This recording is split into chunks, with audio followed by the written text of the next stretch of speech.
നിങ്ങൾ എല്ലാവരും ഒരു റിയാലിറ്റി അക്സെപ്റ്റ് ചെയ്യണം.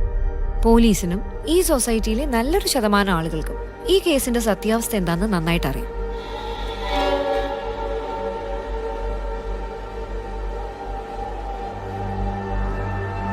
ഇയാളാളൊരു കില്ലാടിയാ. ചുമ്മാതാണോ പോലീസുകാർ പോലും ചൊല്ലു പറഞ്ഞത്? ജോർജ് കുട്ടി തന്നെയല്ലേ പറഞ്ഞത് പ്രശ്നങ്ങളൊക്കെ തീർന്നു, ഇനി പേടിക്കാനൊന്നുമില്ലെന്ന്.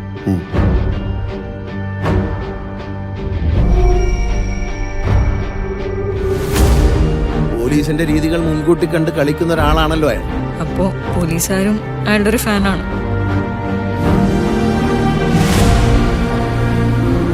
പിന്നെ ആ ജോർജ് കുട്ടി ആളൊരു കുറുക്കനാണ്.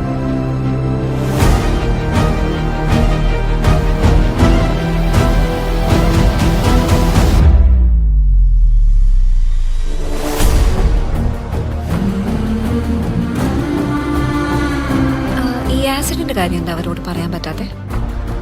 അവരെ രക്ഷിക്കാനാണെങ്കിലും ഞാൻ ഈ ചെയ്ത കാര്യങ്ങളൊക്കെ കാണുമ്പോൾ അവരുടെ അച്ഛനൊരു ക്രിമിനലാണ് എന്നൊരു തോന്നലുണ്ടായാൽ ഏയ്, അവരങ്ങനെയൊന്നും ചിന്തിക്കില്ല. ഞാൻ തന്നെ അങ്ങനെ ചിന്തിച്ചു തുടങ്ങി. പിന്നല്ലേ സർ, ഇപ്പോഴല്ല നമ്മുടെ പ്രസക്തി.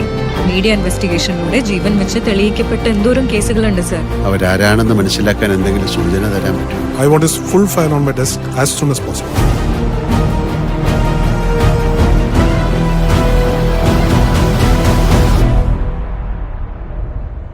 ഇനി അങ്ങനെയൊന്നും ചിന്തിക്കണ്ട, എല്ലാം കഴിഞ്ഞില്ലേ? കഴിഞ്ഞോ?